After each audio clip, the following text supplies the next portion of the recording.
الحمد للہ رب العالمین والعاقبۃ للمتقین والصلاة والسلام علی سید الانبیاء والمرسلین اما بعد فاعوذ باللہ من الشیطان الرجیم بسم اللہ الرحمن الرحیم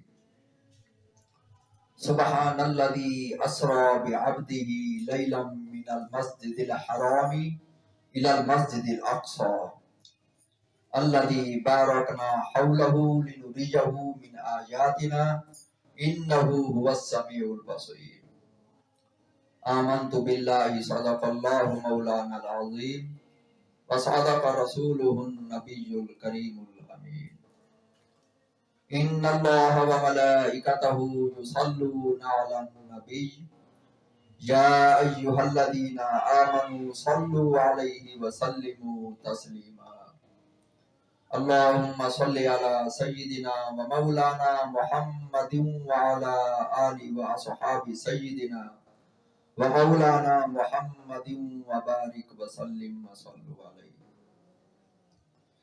حضرات محترم، میں نے ابھی جو آپ کے سامنے قرآن پاک کی آیات مبارکہ تلاوت کی ہے، دعا ہے کہ اللہ رب العزت اپنی رحمت سے اپنی بلند بارگاہ میں مقبول اور منظور فرمائے۔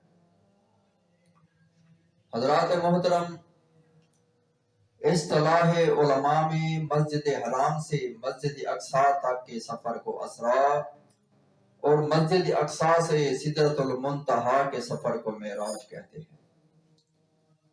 صاحب لولاک کا یہ معجزانہ اور پیغمبرانہ سفر سیر اور معراج کہلاتا ہے۔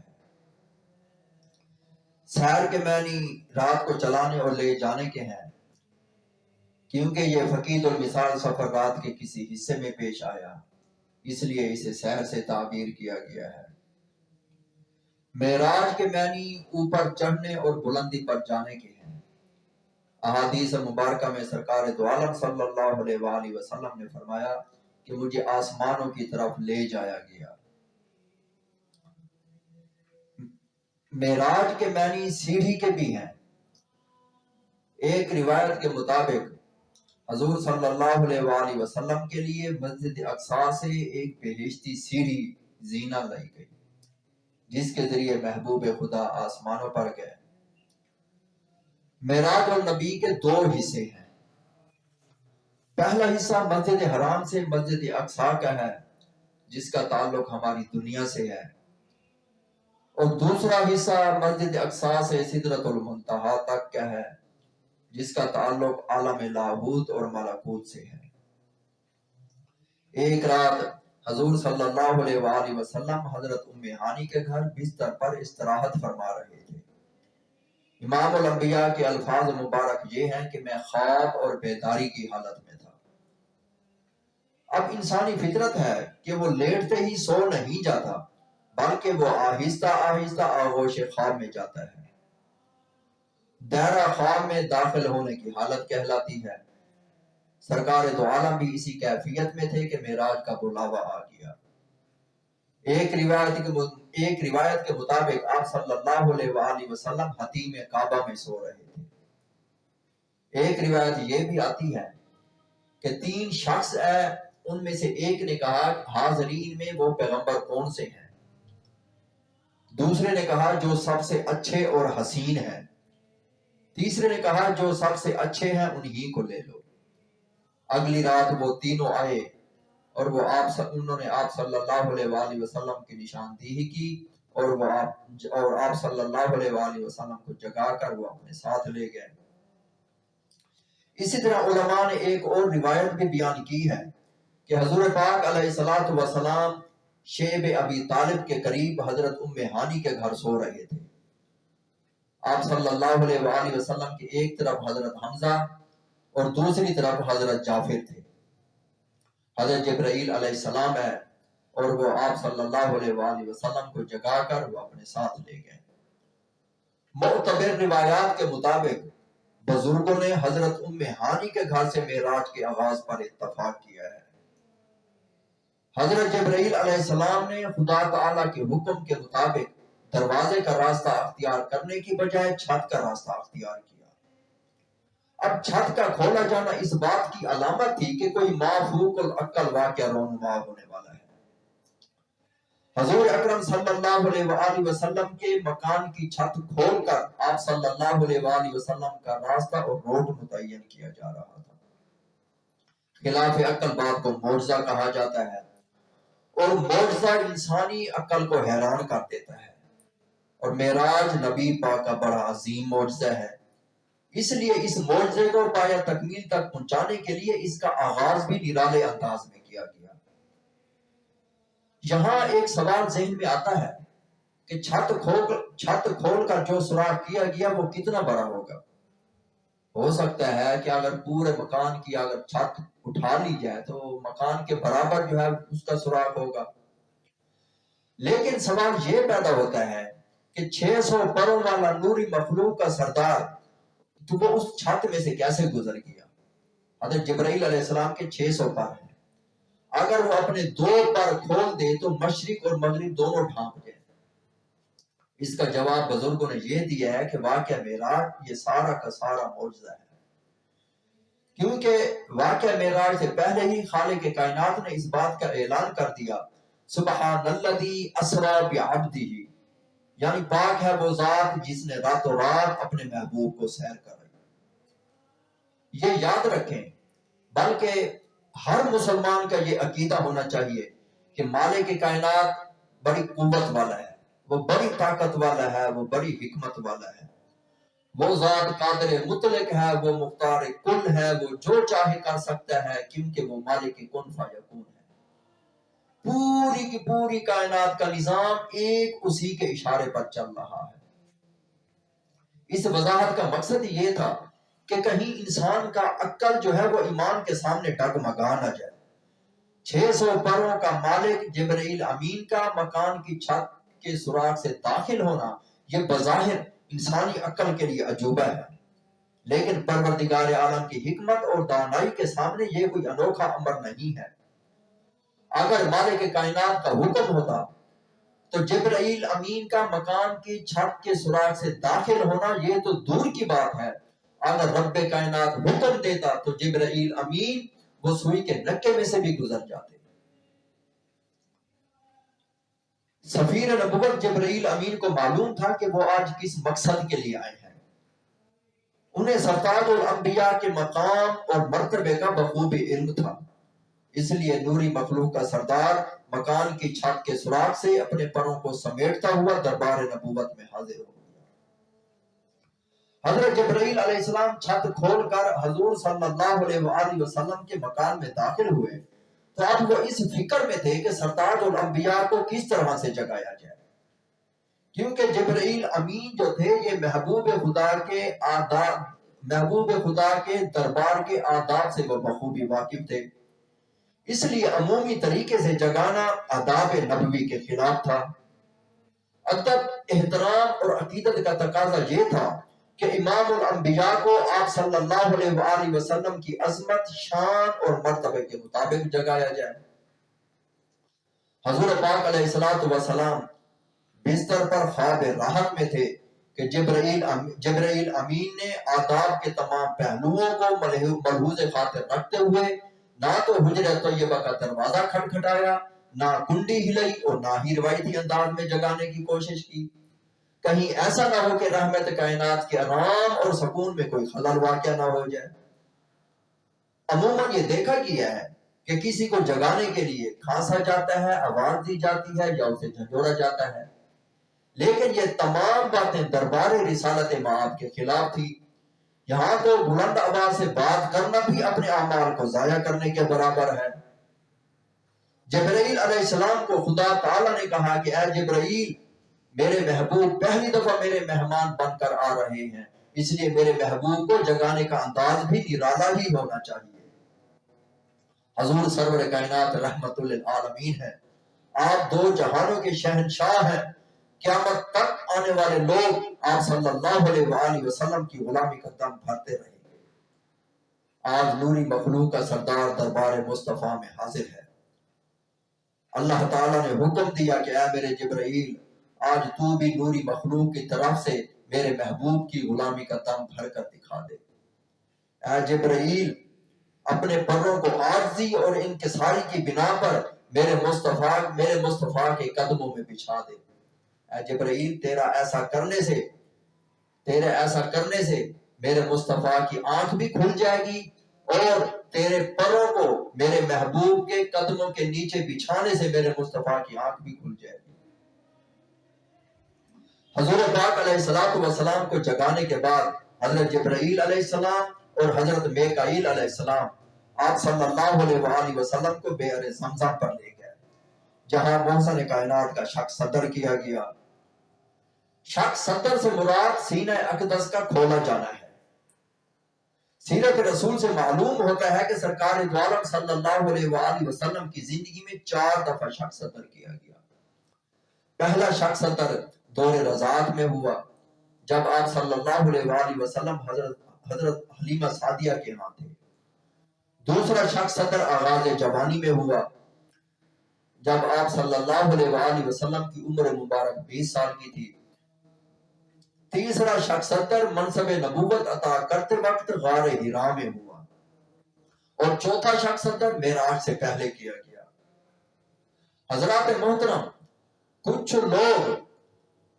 حضرات یہ اسلام پیش کرنے والے کچھ لوگ شق صدر سے مراد شرع صدر لیتے ہیں، یعنی سینہ اقدس کا کھولا جانا ان کی عقل ہی تسلیم نہیں کرتی۔ یہ تو ہمارا ایمان ہے کہ سنی سنائی جانے والی بات غلط ہو سکتی ہے، لیکن وہ بات کبھی غلط نہیں ہو سکتی جو محبوب خدا کی زبان مبارک سے نکلی گئی ہو۔ سیرت رسول مقبول میں اکثر صحابہ کی شہادت موجود ہے کہ آپ صلی اللہ علیہ وآلہ وسلم کے سینہ مبارک پر ٹانکوں کے نشانات موجود تھے۔ حضرت انس رضی اللہ تعالیٰ عنہ فرماتے ہیں کہ میں حضور اقدس صلی اللہ علیہ وآلہ وسلم کے سینہ مبارک پر ٹانکوں کے نشان دیکھا کرتا تھا۔ میڈیکل اصطلاح میں بائی پاس آپریشن یعنی دل کا آپریشن جو ہے یہ بڑی اہمیت رکھتا ہے۔ انسانی دل میں متاثرہ وین کو تبدیل کیا جاتا ہے۔ یہ عمل ہر 5 سال بعد ہوتا ہے۔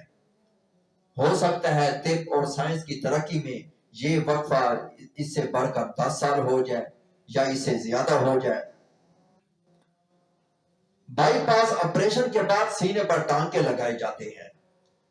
ترقی یافتہ اور یورپی ممالک میں جدید ڈاکٹری آلات اور کمپیوٹر کے ذریعے 3 سے 4 گھنٹے میں دل کے آپریشن کا عمل مکمل ہو جاتا ہے۔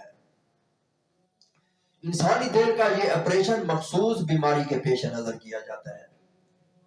سائنس اور ڈاکٹروں کی ترقی کا عمل جو آج کامیاب ہوا ہے، اللہ رب العزت نے اس کا تجربہ آج سے 1500 سال پہلے جبرائیل امین کے ذریعے کر کے دکھایا۔ لیکن یہ یاد رکھیں کہ سرکار دو عالم صلی اللہ علیہ وآلہ وسلم کا شق صدر جو ہے یہ کسی بیماری کے پیش نظر نہیں تھا، بلکہ اس کی نوعیت روحانی تھی۔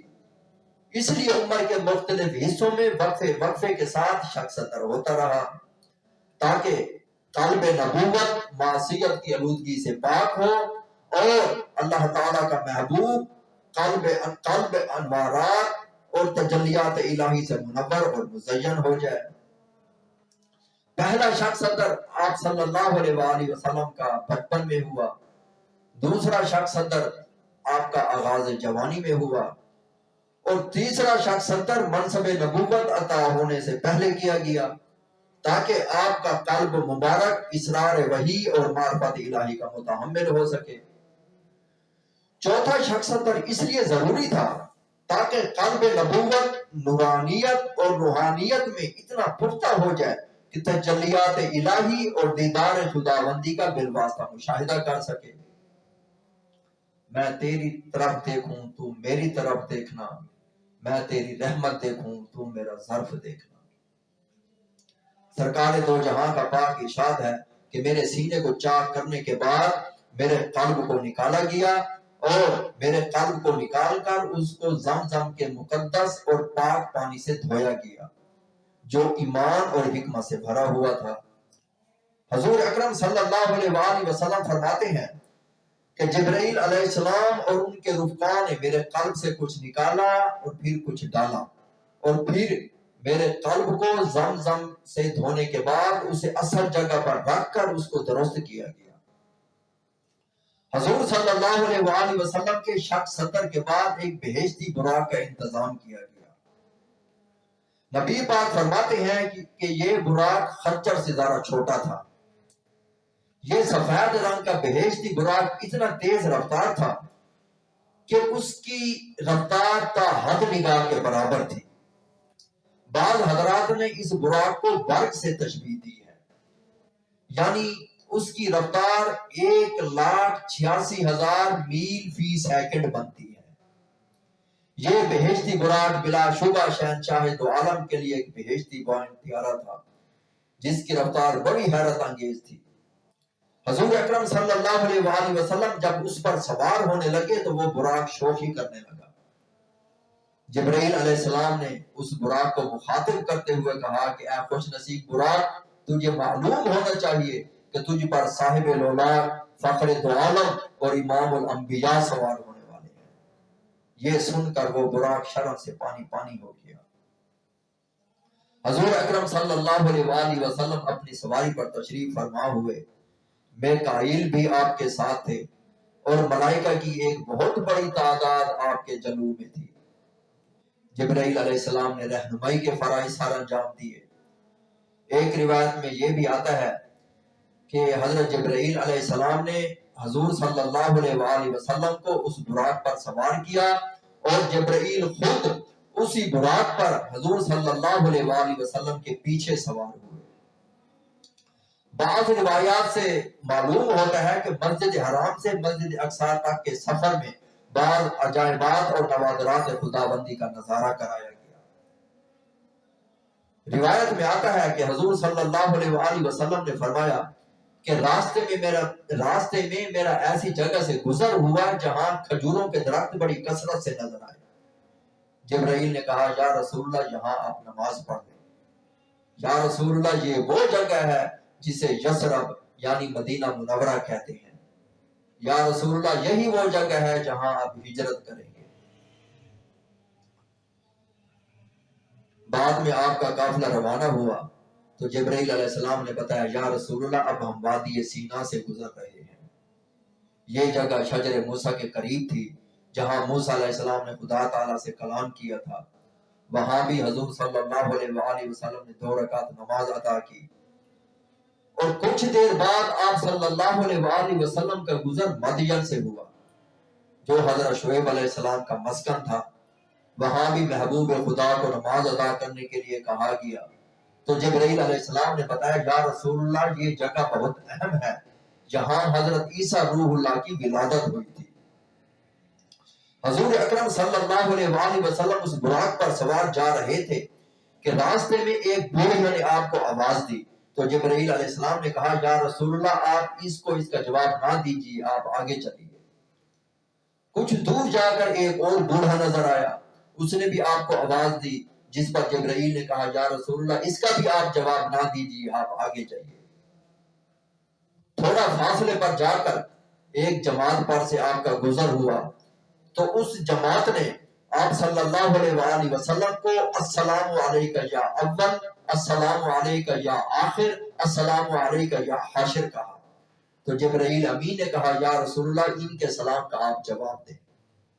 بعد میں جبرائیل نے بتایا یا رسول اللہ وہ جو بوڑھی عورت تھی وہ دنیا تھی اور جو بوڑھا مرد تھا وہ شیطان تھا۔ ان دونوں کا مقصد آپ صلی اللہ علیہ وآلہ وسلم کو اپنی طرف مائل کرنا تھا، اور وہ جماعت جنہوں نے آپ کو سلام کیا تھا وہ آپ کے جد امجد حضرت ابراہیم علیہ السلام، حضرت موسیٰ علیہ السلام اور حضرت عیسیٰ علیہ السلام تھے۔ بعض روایات کے مطابق آپ صلی اللہ علیہ وآلہ وسلم کا گزر ایک ایسی قوم سے ہوا جن کے ناخن تانبے کے تھے اور وہ اپنے چہروں اور سینوں کو ان ناخنوں سے چھیل رہے تھے۔ جبرائیل علیہ السلام نے بتایا یا رسول اللہ یہ لوگ دوسروں کی غیبت کرنے والے ہیں۔ بعد میں آپ نے ایک ایسے شخص کو دیکھا جو نہر میں تیر رہا تھا اور پتھر کے نوالے اپنے منہ میں ڈال رہا تھا۔ جبرائیل علیہ السلام نے بتایا یا رسول اللہ یہ جو نہر میں تیر رہا تھا اور پتھر کے نوالے اپنے منہ میں ڈال رہا تھا، جبرائیل علیہ السلام نے بتایا یا رسول اللہ یہ لوگ جو ہے یہ سود خور ہیں۔ بعد میں آپ صلی اللہ علیہ وآلہ وسلم کا گزر ایک ایسی قوم پر سے ہوا، وہ بیج بوتے ہیں اور ایک ہی دن میں وہ فصل تیار ہو جاتی ہے۔ مزے کی بات تو یہ ہے کہ جیسے ہی وہ فصل کاٹتے ہیں اور پھر ان کی فصل پھر ویسی کی ویسی ہری کی ہری ہو جاتی ہے۔ آپ صلی اللہ علیہ وآلہ وسلم کے پوچھنے پر جبرائیل علیہ السلام نے بتایا یا رسول اللہ یہ آپ کی امت کے وہ لوگ ہیں جو اللہ کی راہ میں جہاد کرنے والے ہیں۔ یا رسول اللہ ان کو اللہ تعالیٰ کو ان کا عمل ایسا پسند آیا ہے کہ اللہ تعالیٰ نے ان کی ایک نیکی 700 نیکی کے برابر کر دی ہے۔ پھر رسول خدا کا گزر ایک ایسی قوم پر سے ہوا جن کے سر پتھروں سے کچلے جا رہے تھے، اور جب ان کے پتھر کچلے جاتے تھے تو پھر دوبارہ وہ اپنی اصل حالت میں آ جاتے، جب اصل حالت میں آ جاتے پھر ان کے سر کچلے جاتے۔ آپ صلی اللہ علیہ وآلہ وسلم کے پوچھنے پر جبرائیل امین نے بتایا یا رسول اللہ یہ آپ کی امت کے وہ لوگ ہیں جو نماز میں سستی اور کاہلی اختیار کرتے ہیں۔ پھر سرکار دو جہاں کا گزر ایک ایسی قوم پر سے ہوا جن کے ہونٹ اور زبان وہ کینچیوں سے کاٹے جا رہے تھے۔ تو حضور کے پوچھنے پر جبرائیل علیہ السلام نے بتایا یا رسول اللہ یہ آپ کی امت کے وہ خطیب اور واعظ کرنے والے لوگ ہیں جو دوسروں کو تو نصیحت کرتے ہیں لیکن خود ان پہ عمل نہیں کرتے۔ تو میرے بھائیوں، معراج کے سفر کے دوران سرکار دو جہاں کو ان عجائبات کا مشاہدہ کرایا گیا جو آخرت سے تعلق رکھتے ہیں۔ دعا ہے کہ اللہ رب العزت اپنی رحمت سے ہم سب کو اپنے پیارے محبوب کا پکا اور سچا غلام بنائے، اور اللہ رب العزت اپنی رحمت سے ہم سب کو اپنے پیارے محبوب کی پیاری پیاری سیرت پہ چلنے والا بنائے، اور اللہ رب العزت اپنی رحمت سے ہم سب کو اپنے پیارے محبوب کے پیارے پیارے صحابہ کا غلام بنائے۔ وآخر دعوانا ان الحمدللہ رب العالمین۔